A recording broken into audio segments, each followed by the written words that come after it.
Lenže akokoľvek rozmýšľajú, nevedia prísť na nič, čím by mu urobili radosť. A čo keby sme mu kúpili čiapku? Hovorí mama odrazu. To by bol celkom pekný darček a praktický. Ale veď ocko čiapku nenosí. Práve preto, vraví mama. Aspoň mu bude hriať hlavu, keď mu už nehrajú vlasy. Ale čo mu dám ja? Prešľapuje Danka s novým Danonom a tu ho rozmýšľa. Predsa čiapku, hovorí mama, dáme mu spolu, ale Danke sa to nepáči. Ona dá ockovi vlastný dáček. Nie ten, čo vymyslela mama, ibaže za nič na svete nevie prísť na to, čo by to malo byť. A tak potajomky. Aby to mama nezbadala, ide za ockom. Ale ocko sa iba smeje a vraví, že ona je tým najvzácnejším darčekom, aký mohol v živote dostať. Gabriela Futová myslí, že hru na skrývačku nemá rád ani niekto. Ten, kto prehrá teraz, vymýšľa sa skrie do kúpalu s loptami niekoho nastraší. Ale nebude tam po tve, však, vyjednával s tebou. Práve, že bude, veď o to ide. Mne sa už nechce hrať, zamyslela som. Nebuď zbabelec, keď sa dal na múzu. Veď možno prehrám zasa ja. Tak som sa dal na hlavu. Opäť sme kopali do brán. Keď som dotrafil, nervozitný mi skrúcal už hlavu. Keď som trafil, vyšiel som sa skoro ako na Vianoce pri rozbaľovaní darčeka. Muco sa tento raz sústredil viac a nakladal sedel. To bolo dosť. Ja som ránku trafil pevne. Posledníkoval štiev. Zarilo sa mu podobne ako mne. Akurát jemu ostal jeden pokus na vyššie. Od nervozity som sa spokal. Štievo sa rozbehlo prác. Lopta skončila v bráne. Tak poďme, venil si Muco ruky. Katarína Nováková, Katarína Kerekesová, Timi a Líza, záhada vianočného sveta. Ale potom zase raz bude jedno obrovské sklamanie.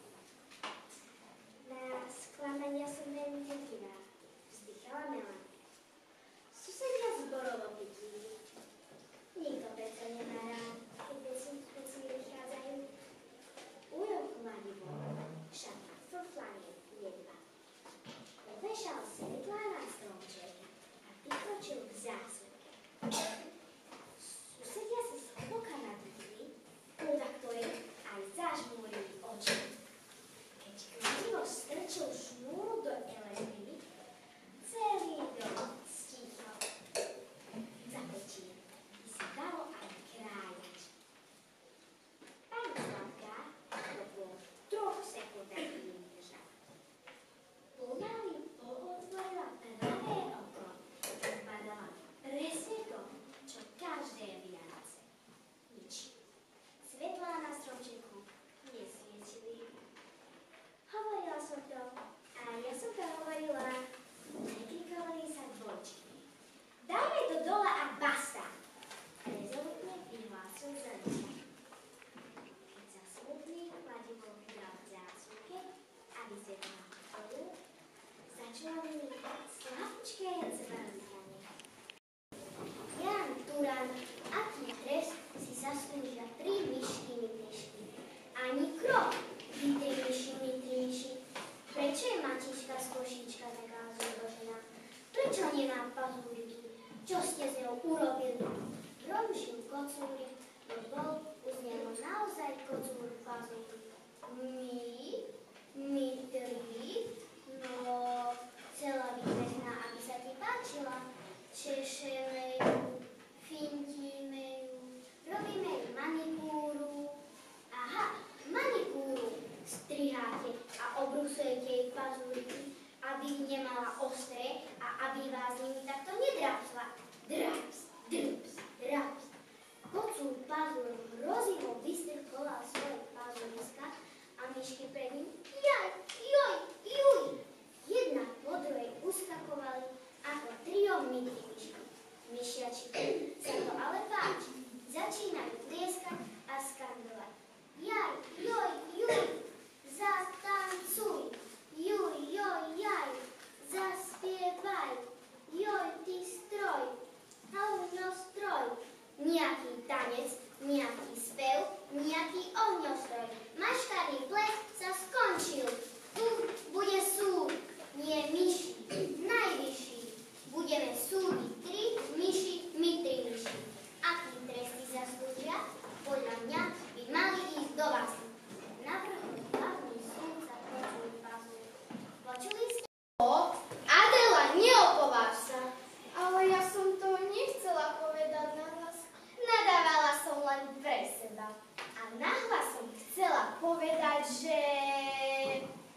nohy začala kopať do kameňa.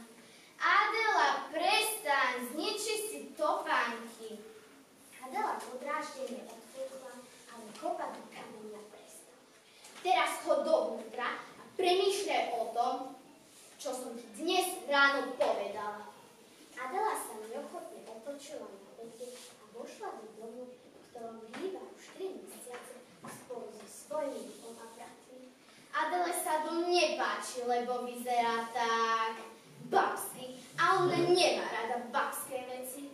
Keby nielen chceli reholné cesty do kostola odvať sukňu, začala jačať, škriabať a hrísť.